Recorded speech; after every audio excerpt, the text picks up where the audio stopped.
أنواع الجن. ما هو أقوى أنواع الجن؟ العفريت هو نوع فائق القوة من الجن، وقد ذكر في قصة سليمان عليه السلام.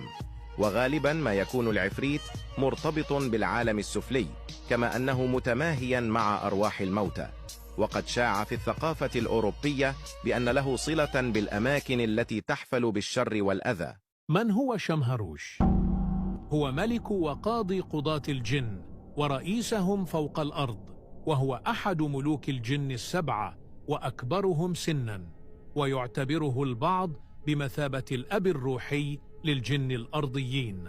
يعيش داخل كهف حيث يقع بلاط ملك ملوك الجان، الذي كان في أزمنة ساحقة خلوة يلجأ إليها للتعبد فيها وحيدا. أما عرشه فهو عبارة عن قبر صغير مغطى بثوب أخضر، تحيط به جدران وألواح كتبت عليها بعض الأدعية الدينية وآيات قرآنية. ويذهب إليه البشر للفصل في نزاعاتهم ومشاكلهم مع سكان العالم الآخر. وعندما تصعد جبل توبقال في المغرب، وبعد مسير بضع كيلومترات صعودا عندها، ستستقبلك أسراب من الغربان المسكونة، فاعلم أنك وصلت إلى محكمة الجن. أنواع الجن. ما هو أقوى أنواع الجن؟ العفريت هو نوع فائق القوة من الجن، وقد ذكر في قصة سليمان عليه السلام.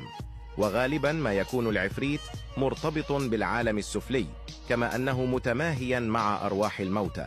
وقد شاع في الثقافة الأوروبية بأن له صلة بالأماكن التي تحفل بالشر والأذى.